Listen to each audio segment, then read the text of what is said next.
Hello and welcome to Writers Morning Out, a free gathering of writers of any genre, of any level, sponsored by the North Carolina Writers Network. I'm Penny Cottrell. I'm the regional rep for the Central Piedmont here in North Carolina. Today, we are so honored to have Gali Kronenberg visiting us. He's going to be talking about The Naked Page, Writing with Honesty, Risk, and Psychological Freedom, how moving past self-censorship makes the work more dimensional and alive. Before we get started with Gali, I have one quick announcement from the North Carolina Writers Network. The Squire Summer Workshops are happening July 16th to 19th. The deadline for the registration is July 2nd. So I will put that information in the chat here in a moment. But Gali is joining us today. He is a book coach, developmental editor, and ghostwriter. He has helped more than 100 writers publish with HarperCollins, Penguin Random House, and Simon & Schuster, and guided self-published authors who found devoted readers. A Columbia Journalism School graduate and former LA Times columnist and reporter, he has ghostwritten for a European prime minister who fought Nazis and a New York Times bestselling author. He has interviewed lepers in West Africa, students and soldiers in Tiananmen Square, and Silicon Valley moguls, people who'd lost everything and people who seemed to have it all. What draws him is the contradictions, self-deceptions, and sorrow and grace. He finds that writing bridges solitude.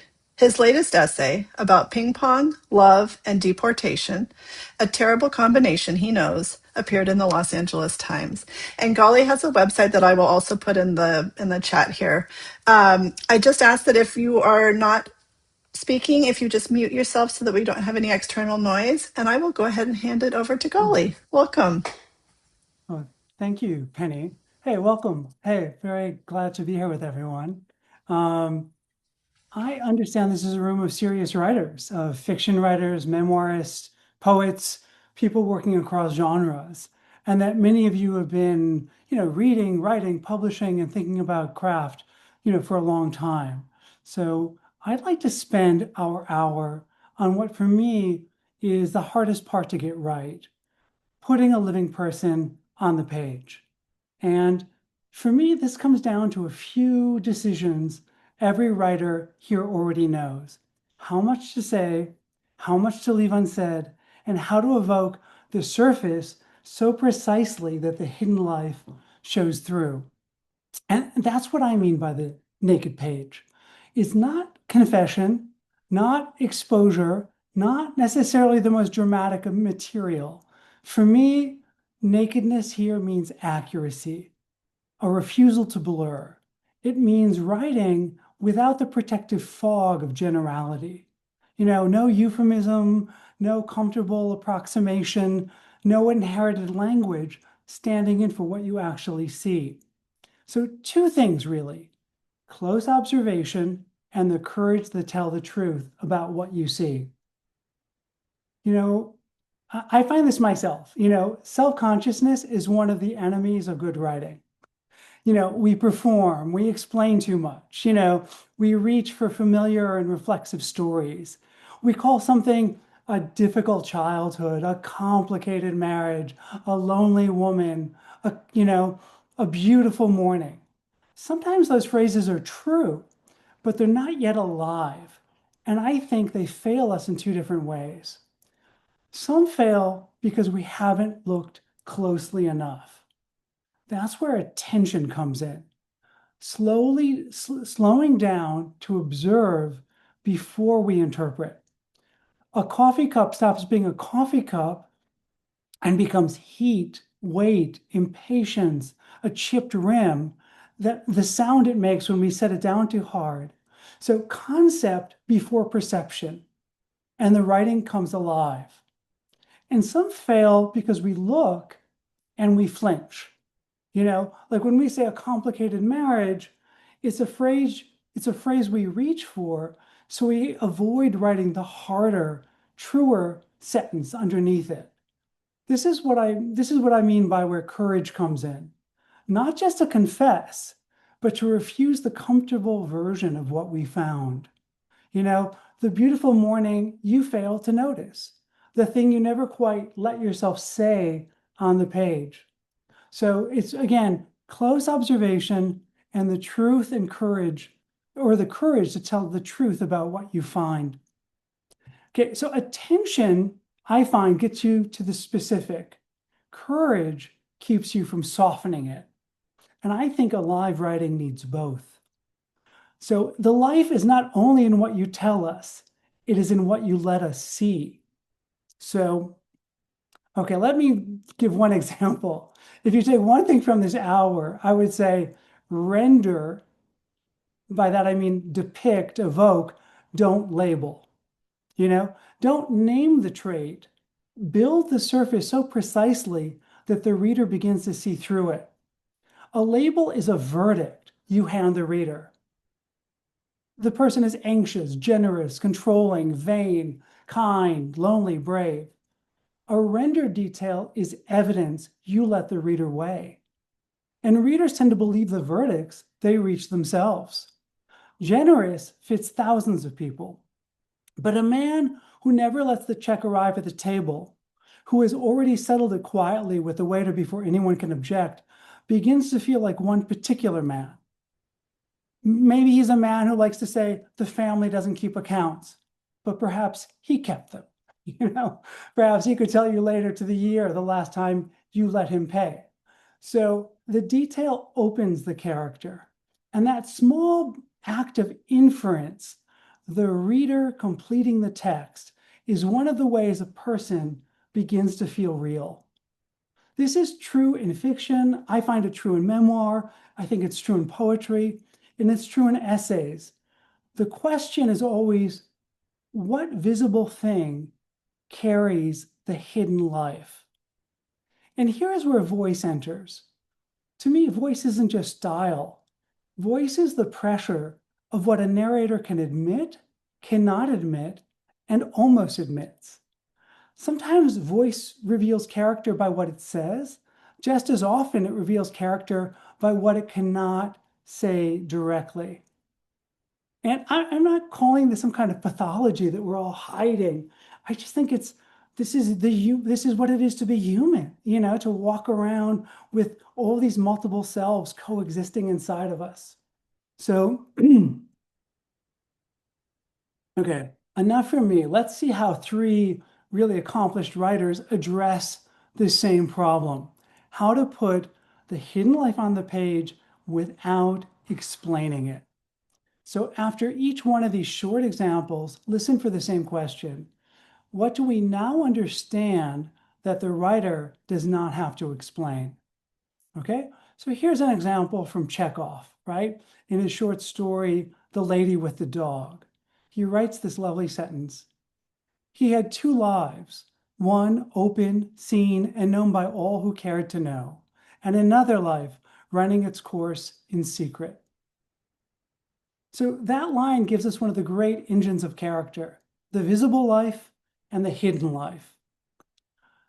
This public self is never the whole self, right? A character walks into a room with a reputation, a role, I'm a writing coach, a job, a set of manners, a way of speaking. But underneath that visible life, another life may be running. So one question we can ask of almost any character, real or invented, is this: what life is this person conducting in public, and what life is running underneath it? And I think this is useful for whatever genre you're working in. Okay, here's an example from Ishiguro, Kazuo Ishiguro. In his book, The Remains of the Day, the character Stephen sits by the seaside pier after his last meeting with Miss Kenton, talking with a stranger on a bench. By now, we understand that something in him is broken, or nearly broken. Yet his voice stays composed. And that's the genius of the passage. Stevens does not suddenly become fluent in his own grief. He does not become another man. His heartbreak is filtered through the only instrument he has: restraint, dignity, understatement, composure. So the emotion isn't absent, it's contained. And Ishiguro never tells us, he never uses the word grief. He doesn't have to. That reticence, that composure, that's the grief. So a restrained voice is not an unemotional voice. Sometimes restraint is the most available emotional form to a character. So when you write, ask yourself, what is this character's method of self-protection? Do they intellectualize, joke, explain, catalog, correct themselves, use elegant sentences to avoid a blunt truth? You know, what do they do to avoid vulnerability? Let's look at one last example from the Norwegian memoirist Carl Knausgaard.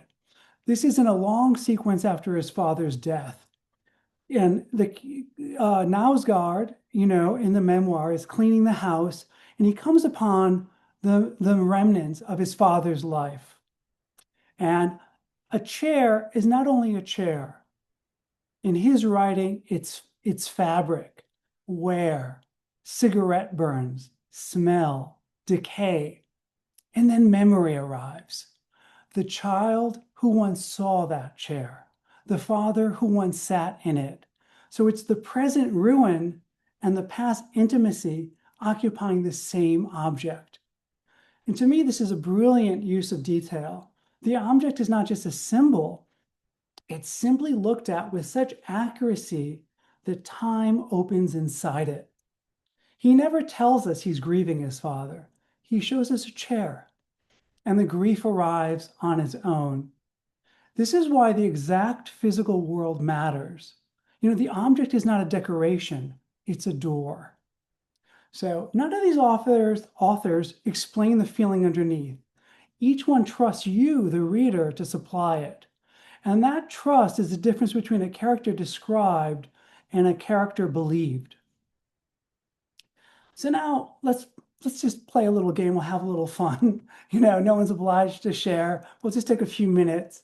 We'll try an exercise. I call this exercise the forbidden word. So let's construct a person. It could be yourself, someone from memory, or someone you've entirely invented. So what I want you to do is take 5 minutes or so, and in 5 or 6 sentences, bring a person to life through a single trait, but you're forbidden from naming the trait. So no one's anxious, no one's generous, no one's kind, no one's grieving. It's only the physical and the behavior. So how do they enter a room? What do their hands do while they wait? What do they refuse to throw away? And what's the gap between what they say and what their body's doing? Maybe they insist they're calm, but the sentences are coming out breathless. Maybe they claim not to care, but their eyes keep drifting back to the same object. Think back to my example of the man in the check. We never read the word generous, but we knew him completely, so that's the target. One detail that means two things at once, and a reader will get there on their own. So choose your forbidden word. You're not going to put it in your prose. You don't tell us what it is, and write your 5 or 6 sentences. And again, let one quiet, concrete, observable detail complicate the character. So take 5 minutes. Is that clear? Okay. Yeah, thank you.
Mm.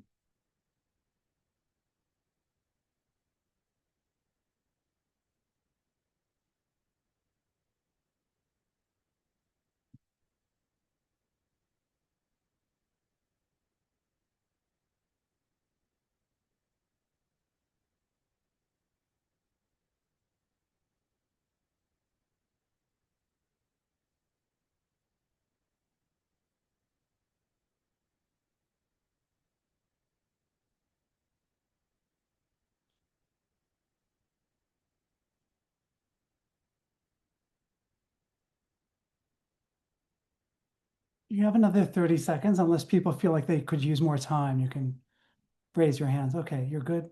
Okay.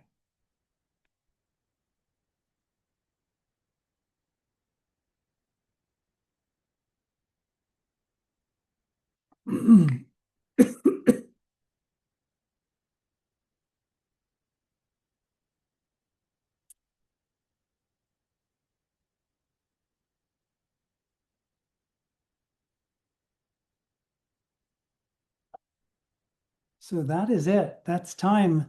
I want to say, boys and girls, put down your pens. Um, so I mean, again, that was just 5 minutes, right? So does anyone feel like sharing what they wrote? And we can listen for what trait do they infer and where do they infer it? Which object, which gesture, which phrase, which omission, so anyone want to just raise a hand or a digital hand? Please go ahead, Michael. Just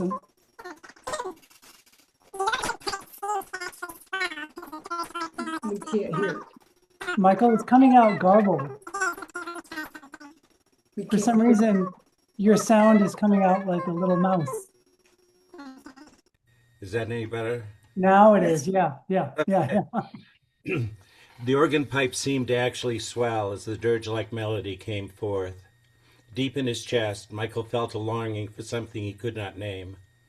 There was an edge of pain to the feeling, as though were he not to get that unnamed thing, he would cease to exist. The family of the deceased started up the aisle.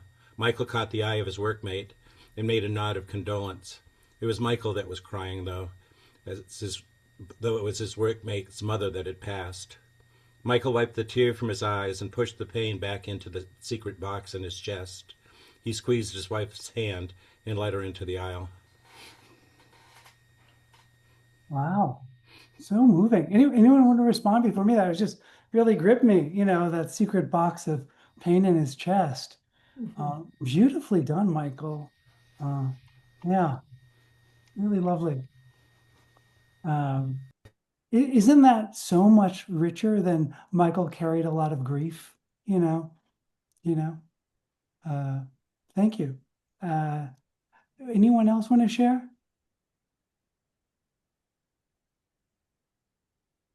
Phyllis just Yeah, put Phyllis, her please hand up. just unmute yourself. You're muted still, Phyllis. Now? Yeah, now we can hear you. Great. Okay. Howard cocked his head back and stared at his son. Joey hurried to fill the watering trough, glancing up often to see his father's reaction, trying hard to get it right. Howard took out a cigarette, struck a match on his shoe to light a hand-rolled cigarette. He offered no help, made no conversation as he puffed on his cigarette. Joey worked quickly. Wow. There's, it's you see a whole relationship between a father and son in that one snapshot, And it makes me, as a listener, very curious to know more about their relationship. You didn't spoon feed me to say they were somewhat estranged, the father was unattentive, none of that quick kind of answer. You have complication and you pull me in. Really nice, Phyllis. Lovely. This is such a good group. I mean, you're all, Um, so anyway, Les, please. The old jalopy stood so sadly in the field, door held closed with rope, an unfortunate encounter with the parking meter. The flattened tires, the peeling paint. We didn't have the heart to junk it. It would be like burying Dad all over again. Wow.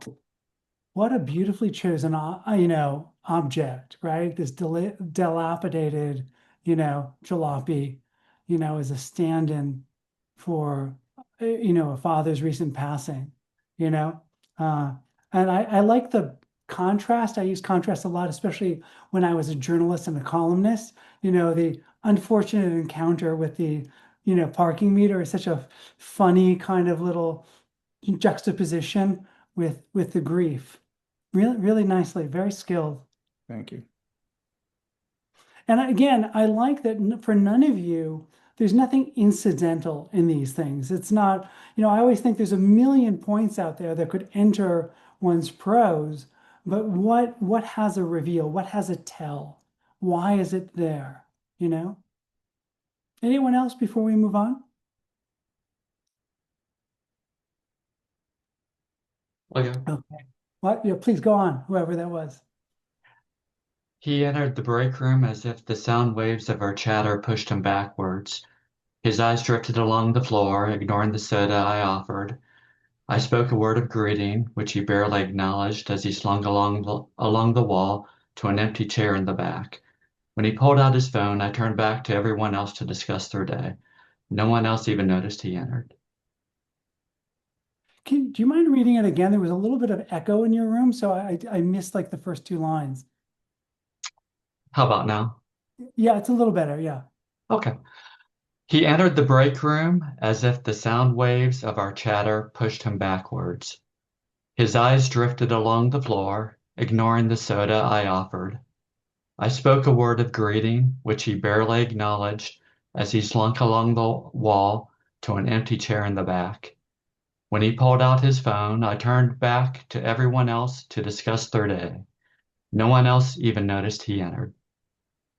Wow. Yeah, really heartbreaking.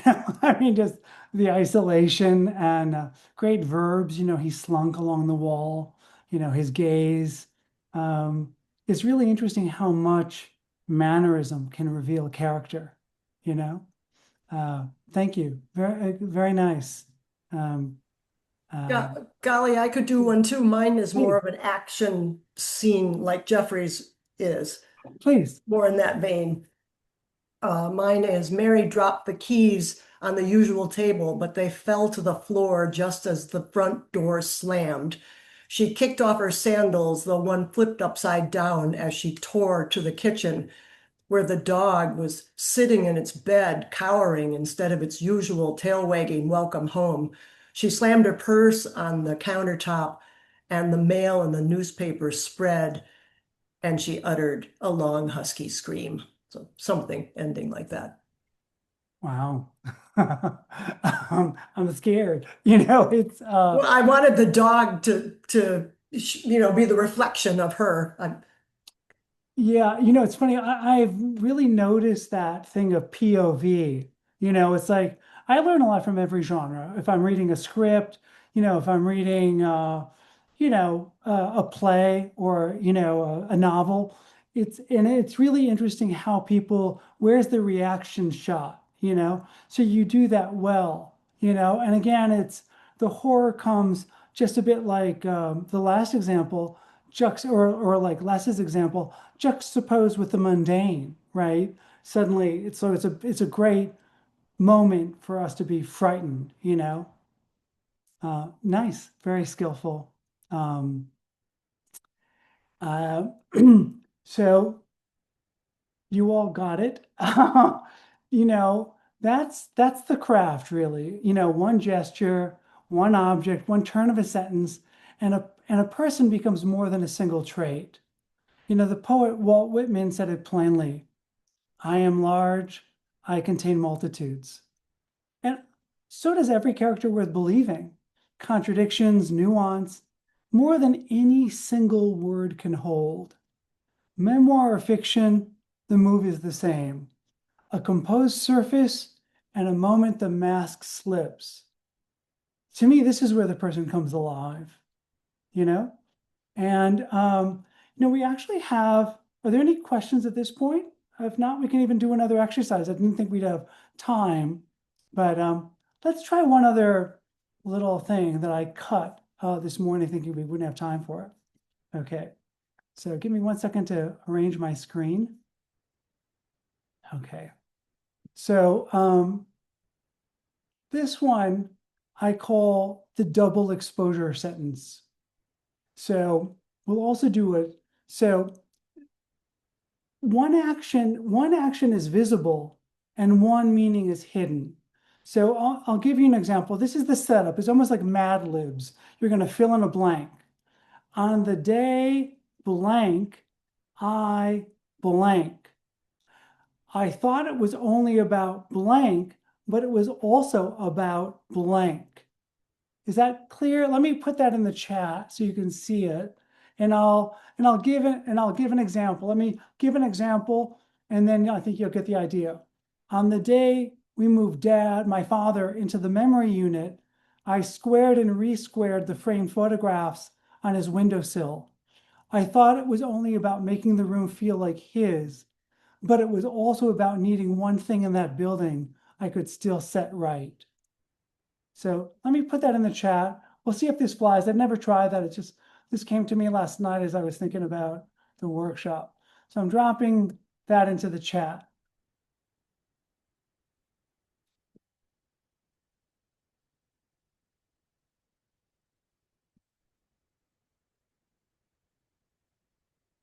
So the first half gives the occasion. The second half gives us the buried, pressure or issue.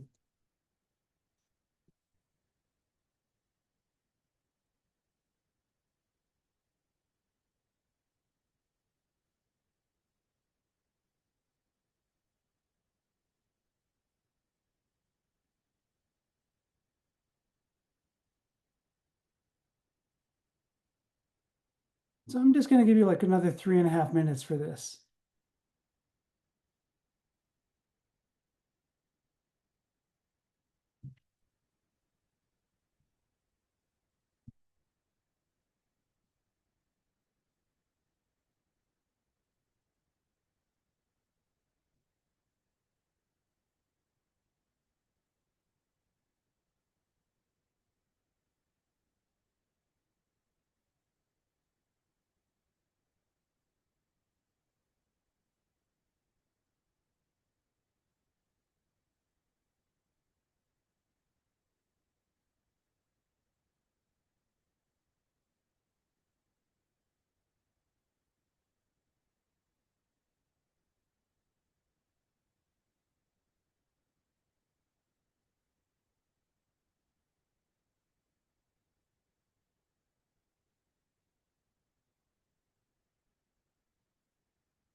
You have another minute and a half, so.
You have another 30 seconds.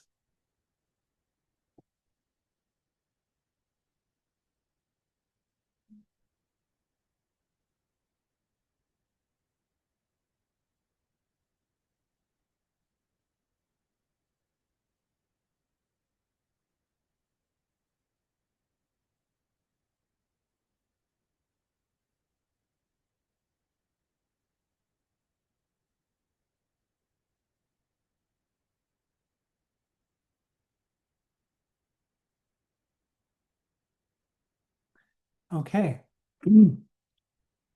Um, anyone want to share what they wrote? It'd be great to hear some examples. Just, please, Louise, unmute yourself. I'm happy to share, but waiting for others too to Yeah, jump. there's All right. time. There's time. We have. Okay. All right. Great. I'll go first then. On the day I started the photography class, I thought I was going to learn how to take better photos, but it was really about learning how to capture light. I love it. Do you see how it's like the first half says what happened, the second half begins to reveal why it mattered, you know? So really lovely. Great example. Michael, please. I should point out, I'm a memoir writer, so this is an actual event. On the day I left my mother's bedside, never to see her alive again, to be with my daughter, I looked at the rising sun in the east as I drove west and felt its glow, a new day dawning. I thought it was about my daughter, being with her in her time of need, but it was actually about me. The rising sun brought me to a new phase of my life, the phase where my mother would no longer be my oak of support. Rather, the acorn she planted and nurtured in me would be my strength going forward. Beautiful. When I look at that sentence, it's like the second half is where the life starts to tremble, you know? It just really engages me so much more with that, version of Michael on the page, you know? I think also what I like about this exercise is people rarely know the full meaning of what we're doing when we're doing it, right? So the page can hold both the action and the delayed understanding. Nancy, please. Yes, I apologize. I still haven't been able to get my camera to work. It's okay. I took your prompt literally here.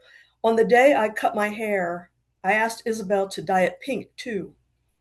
I thought it was only about summer, about fun, but it was also finally stepping out of Sharon's shadow.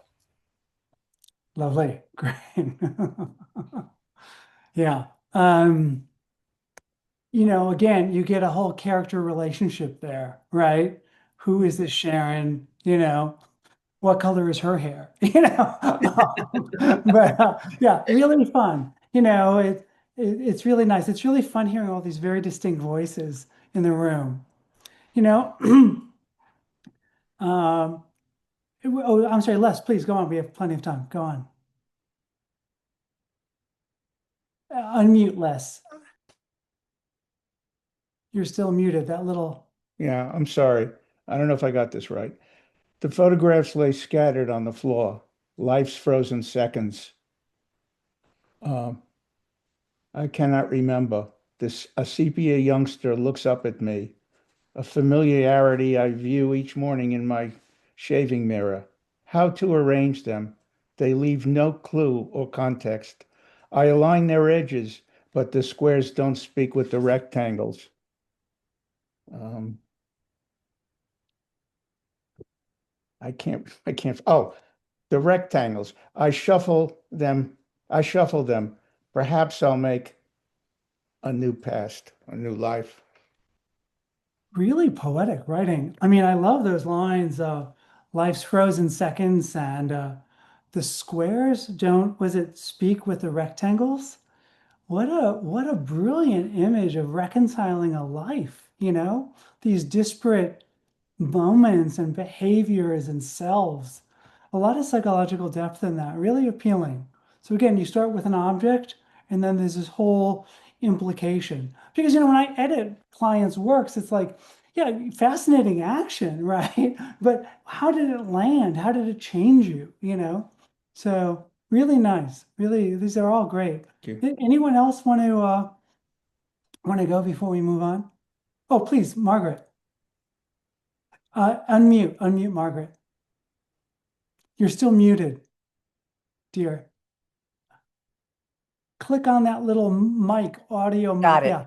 Now you got, okay. I write haiku and haibun, so expanding is a little hard for me. So I'll give it a shot.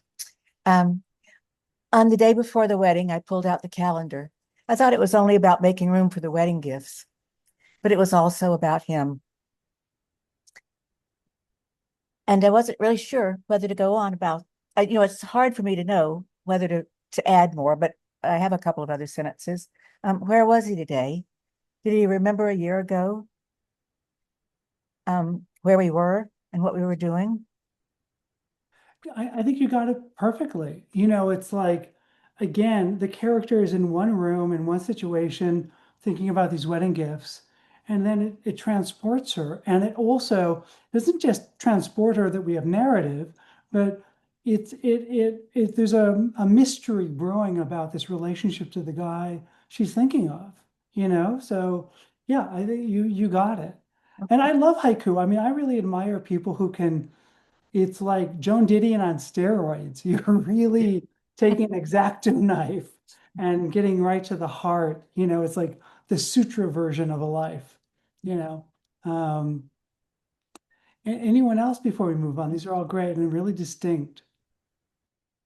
Who knew all the great writers were lurking in the Carolinas and not not out here in LA where we think we're the center, of writing. North Carolina is the writingest state in the Union. Hey, so I want to leave you with a practical tool that has been like a lifesaver for me. As Penny alluded, I used to be a journalist, and my first ghostwriting gig, having never written my memoir or anyone else's memoir, was to write a memoir for a former European prime minister, and the guy had fought Nazis, he'd been a top cyclist in his country, he was the prime minister during a war, and met world leaders, spoke at the UN, and he'd had a drug company, a pharmaceutical company, and one drug, had a value of like $20 billion, at that point, So it was a big life. And I was so daunted. I hadn't written like a sentence once I got the gig for at least 2 months. I was just frozen. And somehow I came across scene cards. And maybe some of you use them. And, these are not the paper ones you use for your book report in junior high. These are simply digital versions of scene cards. And, you can buy them pretty inexpensively online. One version I get is from this guy who's a screenwriting teacher, because screenwriters, TV writers, often playwrights use scene cards, And so I think it was from a website called Save the Cat, which is a book. And I think they have some inexpensive versions. There may be others out there, but you don't have to go and buy Final Draft Pro or one of the big screenwriting programs. So I realized, why did it save me? Because I could really it really helped me stay on track. What is this book? It's not a political, memoir. It's not a memoir. It's not the history of his business. It was a man in the arc of his life, like any memoir. And so it wasn't a resume. It was not a court deposition, the life from A to Z. And so I really started to think about what are those key scenes, those key moments that have a powerful reveal. Like I said before, the image for me is that a life is like a diamond, and I want to show different facets. And I want to put a little bit like screenwriters, a character in extremis. Like, where are those scenes that generated a change, his lowest ebb, his greatest triumph, his biggest obstacle. So I started writing, and I'll share these at the end. I'll put it in the chat before we end. I would ask myself, what is the purpose of this scene? How does it reveal the character or move the story? I'd ask myself, what does the character want and what's at stake? And I would answer this, a little bit like Margaret, using a haiku. I would not write pages and pages. I would really try and encapsulate this on a half a page or single page. And I'm like, where does the emotion begin? What register is the emotion at the beginning of the scene? What is the emotional register at the end of the scene? And so this, I feel like it ties back to what we've been discussing this morning. What's unspoken? What are the hidden emotions, the thoughts, the conflicts present, but maybe never directly stated? Because a scene, like a person, has a visible life and a hidden one. And so the card helped me account for both. Because I also just started realizing the scene, the setting is a character. So why is this scene taking place here at this moment in time? Because there's a lot of, like, I worked on, I happen to speak Chinese. I love languages. I used to be an interpreter. And I worked on a really fun project for a wealthy Chinese family as their developmental editor. And they'd spent years, almost a decade, on this family history of 5 generations of this very, very wealthy family. And their wealth went back all the way to the last Empress Dowager of China, mostly unfolding in 1930s Shanghai. And they had spent like 100-something pages on the mother, who was in her 80s, who grew up in 30s Shanghai, on her childhood. And it was lovely. But I was like, knowing Chinese history, I used to live in China. Where's the warlords? Where's the concubines? Where's the Cultural Revolution? I mean, the Japanese occupation, the opium, the warlords. So, we added back a lot of juice. So I think if they had used scene cards, they might have seen we're really missing the dimensionality of the life. And of course, compassionately, I understood quickly the mother survived by reliving the happy memories and not really wanting to confront, the kidnappings and the escapes and all this. So I find this to be, it really saved me with that project. And sometimes I write the scene first and then answer the questions to sort of discover what do I have and be accountable for what I have. And sometimes I answer the questions first and write toward them. I find either direction can be helpful. The card doesn't demand a plan. It really keeps me in conversation with the story. So let me take some questions, and then I'll put a few things in the chat. But let me just close by saying the things that I hope you carry with you is render, don't label. Give us the evidence, not the verdict. Let the surface carry the secret, as you all demonstrated. An object, a gesture, a sentence rhythm, a silence might hold more than explanation. Listen for the self-deceptions, the contradictions, the things a person can't admit, even to themselves. The ways a person is more than one thing at once. That's where they're the most real, And by the way, I say this because this is really just, I'm teaching what I failed to see in my own life, my own self-deceptions and, everything I hid and everything I couldn't confront, my own grief, my own sorrow. So I'm reminded of that line from the playwright Harold Pinter. He said that speech is a constant stratagem to cover nakedness. So our work on the page is a little different. Not to strip everything bare, not to explain everything, but to see clearly and tell the truth about what we find until a real person comes alive on the page and stays alive in the consciousness of the reader, because that's what lasts. I don't know about you, but when I love a book, it's not the plot I remember, it's the characters. A character who got under my skin and never quite left. To me, that's the DNA of a story. I think it's the thing a reader keeps long after the rest is faded. And I think that's what you're making. So when in a moment, I'm going to slip two things into the chat: the scene cards with my various labels of setting, and you're welcome to ask questions about that. And I'll also, for any of you who find it helpful, I'm going to offer this 30-page document I created called the Memoir Starter Kit. And it's kind of my little goodbye gift, if that's of help to you. It's really what I've learned, having now been a developmental editor and ghostwriter for quite a few memoirs. Again, still not having written my own, but what I saw, even from reading, what really to me makes memoir come alive on the page. What are the pitfalls? So you can glance at that if it's helpful. It may serve you even if you're writing novels. So let me throw that in the chat, and then I'm open to any kind of questions. Let me just open the chat. And these are PDFs, and I'll give them to Penny. So if anyone has trouble downloading them from the chat, you can get them from Penny or Louise. Okay. Okay. Thank you, And Gali. This is so helpful. oh, it's been delightful. You're such a talented group. And, again, raise your hand. Let me just close this. I was going to open the scene card to mention some of the other elements. I just made this is rather arbitrary, but this is what I found helpful. I write for myself, and again, you have all of these on your computer screen, these little scene cards. So I give it a title, right?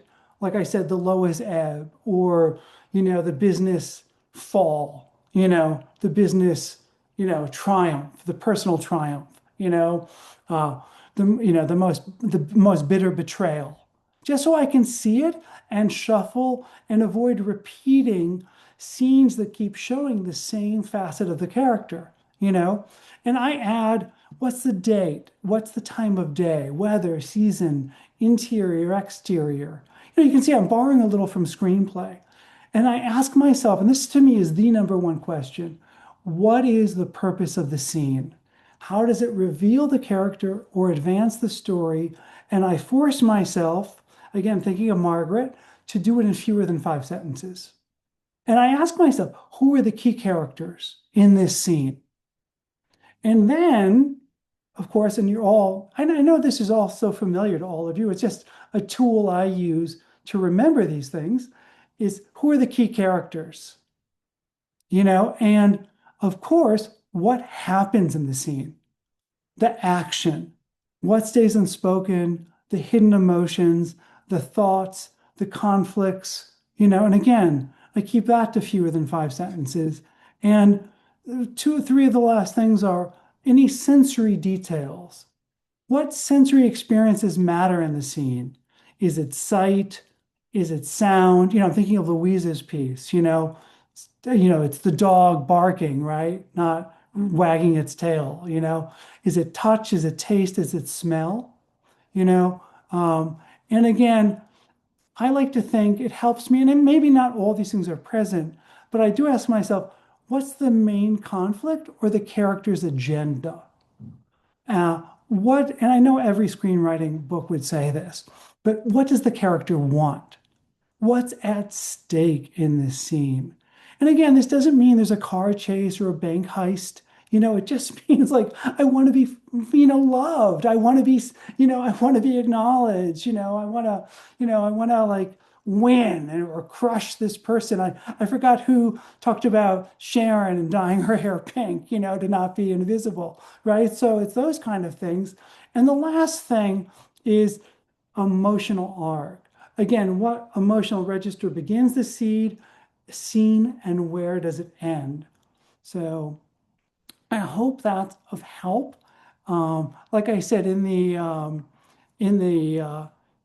PDF of the memoir starter kit, not that you are starters, of writing, but I do quote what I've learned from Vivian Gornick or, all these great writers. And that makes me think, speaking of great writers, you know, I talked about giving ourselves permission is what we see and the courage to say the truth about it, right? So I think of Anne Lamott, she wrote once, if people didn't want you to write about them, they should have behaved better, you know? And the great, brilliant short story writer Eudora Welty said, if you tell the story more than once, it's fiction, you know? And and it also makes me think of the Tobias brothers, Jeffrey Tobias and his brother. One of them wrote that classic, coming of age book, A Boy's Life. And then his brother, years later, wrote a completely different book about that same childhood. I mean, sure, they grew up with different parents, but it was radical how differently the world came at each of them and how rich each of those versions of the story was, you know? So this has been a lot of fun. I really thank you all. And again, I'm here for a few minutes. If there's any questions about anything, publishing, what we've discussed, go for it. Please, Tom. Tom. Yeah, Tom, go ahead. thanks. This has been really, really interesting. Have lots of useful notes here. But I wanted to ask, not to put you on the spot too much, but what that you have written would you like us to read? Well, that's Or very just an kind. example? Well, do you know what I'll put in the chat? Is, it is painful having gone from 30 years ago, I was a weekly columnist at the LA Times and a magazine writer, to being a ghost writer. So I've learned a Um, lot. Like I said, I love languages and I've lived in a half dozen countries. So yeah, it's been fabulous to go write a project in Italy or Hawaii or Serbia, China. But it is painful when I'm invisible on the page, even for that New York Times bestselling author who forgot to put my book on the cover per the contract. So I mean, I learned so much about craft and I was paid to learn, which I absolutely love because I've also done nonfiction projects like for a global health foundation. I wrote for a global foundation in India for 9 months, So I love that privilege. And I do feel like I could have been a therapist, but I don't have to keep secrets. I can tell these stories or tell them for other people. But I do miss writing under my own name. So the shortest thing I'll share, and that's very generous of you to ask, is I'll put a link both from my website and in case there's a paywall, and a link to this recent New York LA Times essay. And one thing I'll say about that is it's really great, and I've done this for all my clients and for myself, to leverage the free media. Maybe, what do you write, Tom? Do you write novels? What do you write? Poetry memoir right now. Right. So what I like to do for clients who do that, let me just stick this link in the chat and I'll tell you my thought. Okay. So this essay that I wrote that happily kind of went viral and was picked up by, Apple News and Yahoo News and, went all over. So that's that. And I think you'll see me applying what I talk about when I talk about really mindful writing. One thing I do in my workshops is I roll up a sheet of paper like a spyglass and I zoom in, so I'm not just saying the man. And I know a lot of you do this automatically. You go to the gesture. I'm sure, again, this happens a lot for those of you who write poetry. The closed detail with a tell. So I talk about, the current angst over deportation and all this through the lens of a ping pong circle, you know, and the betrayal that arises through that. So there's a lot of sort of the net taut like a border fence, you know, the little ping pong ball rolling quietly on the floor.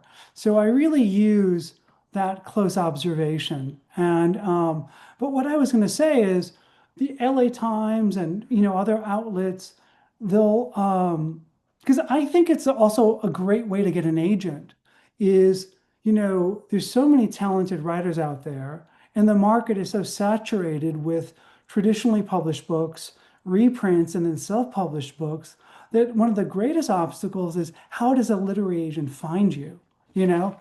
And so one of the things I've helped a lot of individual clients do is, hey, let's take that really gem from your memoir and try and, like with one case, we got that published in Ms. Magazine, and boom, or a back page essay in Self, and it says on the bottom, she's an author in LA working on a memoir.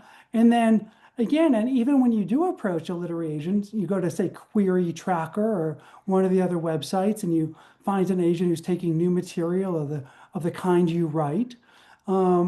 They love to see something that's been out there, that you can generate an audience, that you can get things done. And so for me, with this LA Times essay, the staff I worked for at the LA Times is long gone. I wrote for them in the 90s as a columnist and as a reporter. But they said, we'll get back to you in a few months. But I pitched that afternoon on a Tuesday afternoon. And by Tuesday evening, they wrote back. And then the next day they said, hey, because you had a news hook, which I sort of knew to throw in, we're going to publish that next Friday. That column only runs once a week. So they bumped it to the following Friday. So there was no 2 months wait. So I think that, yeah, there's always a luck of the draw. You don't hear, we all face a lot of rejection. But I do think getting things, I've helped students get something in Tin House. In a lot of these literary magazines, even if it's university literary magazines from the MFA programs where perhaps some of you taught or were academics in other fields, it's great exposure. And many literary magazines I'm noticing now have imprints, like I'm thinking of who's the guy who wrote Dave Eggers, his A Staggering Life of whatever, Unspeakable Genius, whatever that title was. He has an imprint. And there are these literary magazines, The Sun or others, Granta, that still can get things forward. And a lot of newspapers and magazines have these essays, personal essays, columns. It is competitive, but it is a way to help readers find you. And I think that's a challenge. You can do brilliant work. And like the author of The Confederacy of Dunces, who took his life after he did this brilliant, hysterical book that I absolutely devoured, and then no one read it. And then his mother, spent years trying to get that book published, and then it, became a bestseller. So any other questions? I hope that answered your questions. I rambled a bit, but thanks for the generous question. I do have some excerpts on my website, which is mightywordsstudio.com. And I do plan to do more of my own writing, including some memoir. And I was accused of being a spy in China a week after I was a hero. So I have a lot of things that after I was called a hero. I'm not saying I was a hero. So a lot of fun stuff to deal with, those contradictions in my own life. And again, I'd love to steal Les's thing, the squares and the rectangles, trying to make a picture out of them. And the great news that you sort of answer with your observation, Les, is you don't have to. You just show us those squares and those rectangles, and we, the reader, infer, wow, my God, this is just like my life that makes no sense, last thing I'll say is I wrote a profile once of a Holocaust survivor on the anniversary, one of the significant anniversaries of the liberation of Auschwitz. And that essay actually got me an interview at the at the New York Times editorial board. They didn't hire me. I was a pup reporter, but I poured so much emotion into writing this 1,000-word portrait of this woman's life. And she had a line about my birthday is next week. I don't know how I survived. But, again, I didn't go to, I gave the context. She survived 4 camps, but where I think it resonated with readers was the moment when a commandant goes up to the 16-year-old girl, brushes the back of his hand against her cheek and says, "Tell me what it is you wish, to live or to die today." So it's those indelible, wrenching moments that show us everything. And yet, to borrow what a lot of you intuitively did, I start the piece not with her as a victim, but something like Ruth Nebel had a lifelong flirtation with fashion and how she wore these rakish long gloves. But then that ends, boom, with 4 years in chorus concentration camp uniforms. So again, it's this bumpy juxtaposition that helps show these different elements of a life. So I found journalism, which I'm still a huge fan of, to be really good training for me. I don't maybe have the depth of experience with novel writing or poetry that many of you possess. So anything else before we close? Golly, I would just love to say that if you ever write your memoir, do let us know because it sounds fascinating. Well, that's very kind and generous. Yeah, we appreciate this so much. Your insight has been so thoughtful, and yeah, thank you so much. And by the way, on my website, if any of you have a question and you think I could be of help, you can book a free 30-minute session. There's a calendar. So it's really been a delight. And thank you, Louise, for inviting me, Penny, for Thank making it you. happen. Really fun. Thank you. Thank you so much. Well So done. much. This Thank was you. great. Thank you. Yeah, Great. wonderful. Thank you Thank so you. much. You're really talented. You're really This skilled is a group. good group. I told you that. Yeah. Me Okay. too. Until Thank next you so time. much, Take care, everyone. Take everybody. care.